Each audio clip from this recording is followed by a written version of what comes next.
Doing a lot of studies today as usual, and I just got a message from Alex Jones that he claims I'm living in a hovel. And as everybody knows, that Alex Jones is a nationalist, or that's the part that he's playing. Well, I'm more like an internationalist nationalist. So, right at you. Volcanoes are erupting, and this has been going on apparently for more than the past 3 weeks, and in the area of Cape Verde. And if you don't know where that is, it's off the coast of Africa, right here. I'm showing it to you. It's a chain archipelago, and the lowest, southernmost part, I shouldn't say lowest, but anyhow, closer to the equator, is Fogo Island, and it's a beautiful nature preserve. By the way, just let me get you to see here. It's off the western coast of Africa, Senegal, Guinea, Bissau, Sierra Leone, Liberia, and Mauritania up here, Western Sahara. So this is actually ground zero of the so-called Ebola epidemic. But let's go in, let's zoom to the islands, and you're going to see, hold on, well, it's not responding to me. Okay, there we go. This is the Fogo Island, and it's one of the smaller ones. But two of the villages have been consumed, and thousands of people are evacuated. They lost their homes. You can see these spots here in the middle of the lava are houses. If you can look at that closely, um, basically, this happened very quickly by the standards of scientific observation. And I was looking to see if it had something to do with earthquake activity, and it is not directly connected as far as I can see. In the past 30 days, the nearest major earthquake is over here, 5.1 magnitude, a tremor on the mid-Atlantic ridge, and that was on November 17th. Interesting.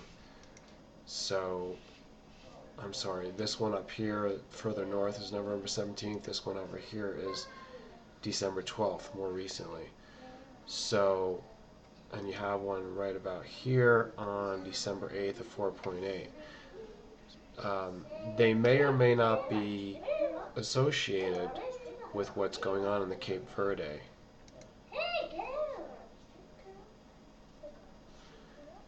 Actually, it looks like the major city is close to that island, the Fogo Island. And let's bring it over. Here is the major city, Praia. It's called Praia. Praia. The history of these islands are that they were developed by the Portuguese. We'll have to see what's going to be going on, because many people have said that if major volcanoes erupted in this part of the world, it could send a tsunami to the east coast of the United States, which would decimate everything, all the cities on the coast. So theorists and fearmongers and maybe people that are seers, psychics, visionaries are always concerned about these things. Now let's move on to economy, which is more or less not related, but kind of related in another way. Freedom Main Radio, who I watch sometimes, is interviewing Gerald Celente, and it made me want to talk about my view of why the world is the way it is. And as I peruse through my other tabs in the browser, just for some background noise, I'm going to tell you about the truth that I've discovered. Alex Jones's criticism of my lifestyle or my radical ideology notwithstanding. Economy is driven by greed. Okay, it is the idea that we all have to slave away and compete with everybody else. It's a dog-eat-dog world, in other words. Okay. Now I'm showing you places that I may or may not move to. I have land in various places around the Southwest, and I'm looking for rural properties which I can develop. And the reason why I'm going to do that is because I believe we need to get free of this. We need to get free from this economic system. And people equate it with the beast. So I find that useful if you want to take the Christian scriptural route. I think that we all need to pass through that at some point. We do need to, make sure we're historically in perspective. And that's important. Why do people compete so much in this world? Because we're afraid of everybody else. Because we're not taught how to work together. What happens is when a person gets to the highest that they've been to and they feel comfortable, they are really uncomfortable because they have to spend a lot of time and effort protecting what they have. So they hire people and they manipulate the system as much as they can because power gives them that new ability. And all of a sudden the system is made unfair. You see, you can't have fair capitalism, or I could call it a capitalism that works efficiently, logically, according to defined rules. You have right now a capitalism that operates according to unwritten rules, and the rules can be rewritten at any time. It's flexible according to those that hold the reins of power. Everything from captains of industry to banksters to governments, decision makers, and to all kinds of shadowy plutarchic figures that we don't even know about. And some of them could be supernatural. Some of it could be the work of the devil, or what they call the Illuminati, selling your soul, that kind of thing, which you hear about a lot, especially in the entertainment industry, or you hear about it in Wall Street. You hear about it in really any industry. And why is it so corruptive? Because there's no absolute rule that anybody obeys. They need to obey. There needs to be a time when everyone gets together and sits at the table and says, this is the way we're going to do things. Now, it has to do with a hierarchy and an authority structure. The authority figure, authority which is more righteous and benevolent than the governments. Governments are supposed to regulate everything that happens in the economy. That's what it basically is. It's the regulatory function of the money flow. And money means anything of any value.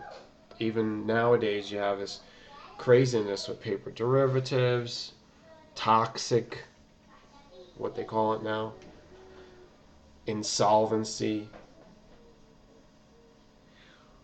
Well, banks have a fiduciary obligation, don't they? all these kind of things are questionable as to who's really getting the money, who's really getting the benefits. Well, it's the people that are able to get themselves into a position of power. Where are those positions? Well, they hide it. They don't want you to know. And if they put a position up to you, they show you an office and they say, this is where the decisions are made, this is the person. Usually that's just a pawn. That is a puppet. Who's really making the decisions? A lot of people say that about Obama. So here's the thing. When people only think of themselves or their own very, very small group,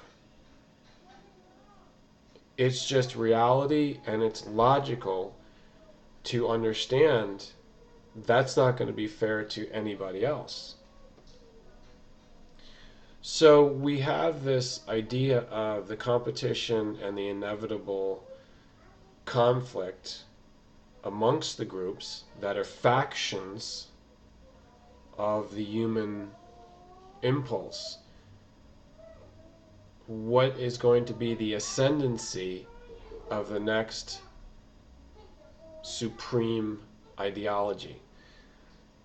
It was communism on some level since this century came in.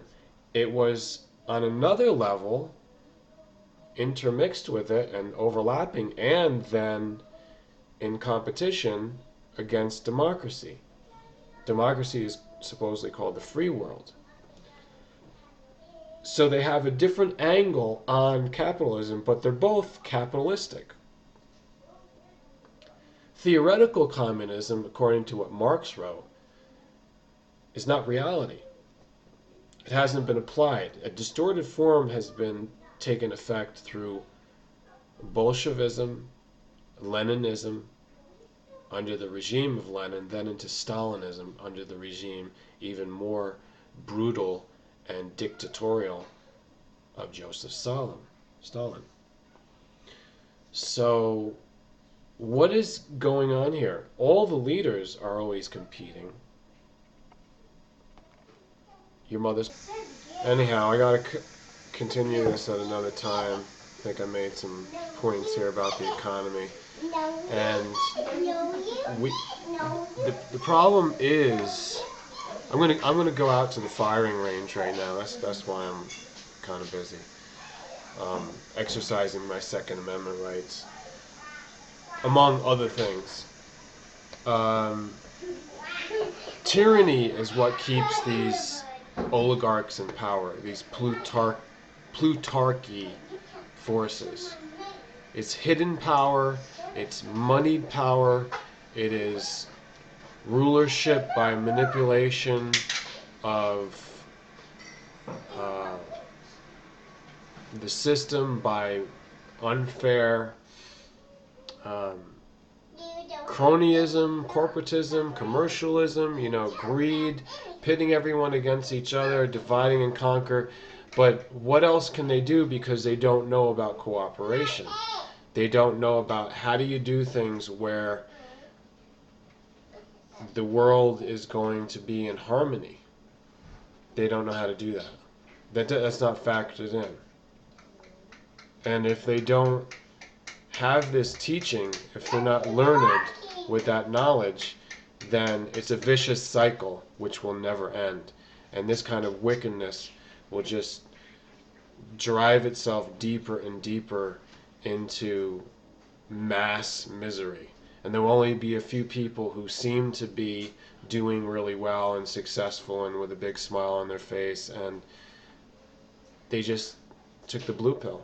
They don't know what's going on, and they will still go to hell anyhow. So this vicious cycle can only be broken by removing yourselves from it, becoming independent of it, but becoming interdependent on all the people that have broken away. You see, all of us who come out of it need to create something else, then it can be destroyed.